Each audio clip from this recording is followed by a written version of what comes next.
agwani me ila mo chonye ni komene ne ni ki aeroplane ni wo mo yo we ni komene aeroplane na ko mo here engine we engine ne lasem ni na ko me ni ki aeroplane ni wo mo yo ne we ni na aeroplane ne ayafu because ni nge yo we aeroplane nge yo we loko to go happen ni mazibom ke fu ni mazibom sim ni magbo right the probability come here in a very slim in magbo lo ni na ko me is aeroplane ni ko mo aeroplane na here we engine ne ko kunga we engine ne lasem inyemi ni no ma he ne ki aeroplane wo mo yo ne we aeroplane ko matem right e matem mo ye ni ma happen we ni na nga cho nge engine comme de ki aeroplane mo wo mo ke mo wo mo ke we me na nga ya fu na nga mo win che nge aeroplane we you mo ko ne nge mo che e soli because nyanga yawe kenye mala nyama zibam right ni no me ko me ne ki aeroplane ye ibi mo ho we ki no ni go me nga aeroplane na mo ho ai ni pa biom we no go ne la se bag mi aeroplane mi comme de ke mo ki wo mo yo ne la no ngi sanya ne we ne la sem right ne la sem we no go me na ngi engine we engine ne mi mi ko ne ni ko me mi mi ngem right ne no go nga photo we engine ba isa no here problem we ba be ni nga ma win ke ni che e be ni nga ma win ke ni che we right ni ke aka yi fosi ke ni na so le pe we no go nga problem in sing software nya nga problem be ne ke mo here mamu software nga je very dangerous ne ke o nga ko yom no software no je o inyi mi ko yo no bi nyemu because ko bi ni nga ke ni ko yo no mo mu nga le be le we jugwe no ne ke mo me ke ni nga problem na mo here we la ko ne su nga software we ko mo to hin pa we la ne su ne mo mi ke ba here software we ne ke ba here software mi o ya ne ya we nje ne nga la su plan la ngem ji plan ni nga ko yo we yo ko yom to ange ne right ko yom to ange ne ko mi de ke mo wo mo ibi mo wo aeroplane mi ble o ibi mo wo aeroplane mi ble ibi mo wo aeroplane mi ble we ni komene aeroplane esa be na aeroplane ko ba mo sin pe kan la sem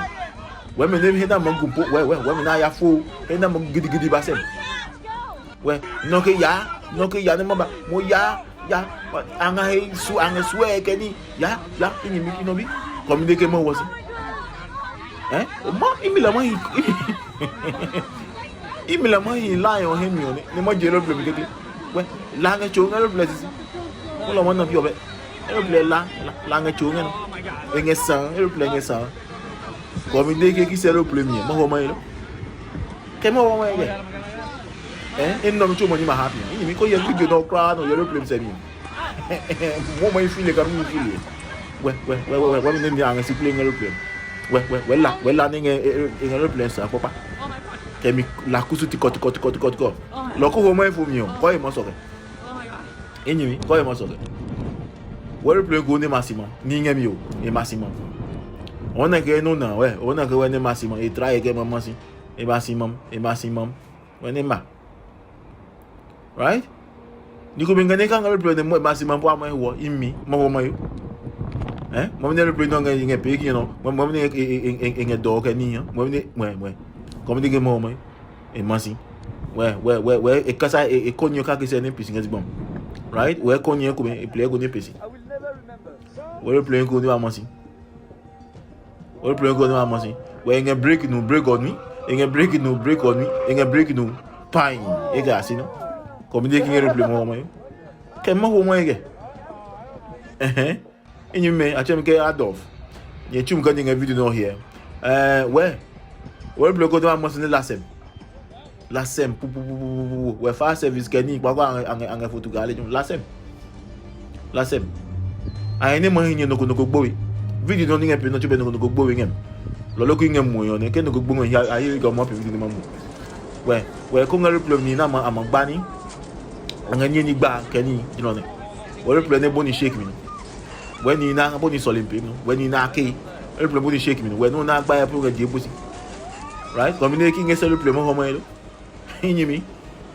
lo ko ngo nyimi go ninge ma se ya se le problem ke ya blow èèyàn sọ lóyún kẹpẹ pam right kó nyimi kó mọ ya blọ ní aeroplane kó mọ ya blọ èèyàn sọ lóyún pam aeroplane kó ní ngẹ kọ yọm wẹ ní la sẹm la ngẹm sẹ ngẹ ènù ngẹ lẹjọ wẹ ní la ngẹm sẹ wẹ lẹ ní la ngẹm sẹ wẹ ní la ngẹm sẹ lẹ nó cái ní nyẹ ike wẹ engine wẹ nó kó ngẹ soft nina right wẹ nó engine ní ngẹ chu ngẹ kọ yọm pẹ nó engine ní ngẹ chu ni ngẹ kpọ ngẹ engine right lo ke mu ngẹ airplane dom ni ngẹ kpọ ngẹ engine yẹ kọ bigẹ kọ bigẹ mo ma yi mi ibi mo wo wẹ ni ma mo sin pa ku engine so e ba ni logo ni ngẹ kpọ yo check mi ye chu ka ni here video no a chem ka do ye chum ka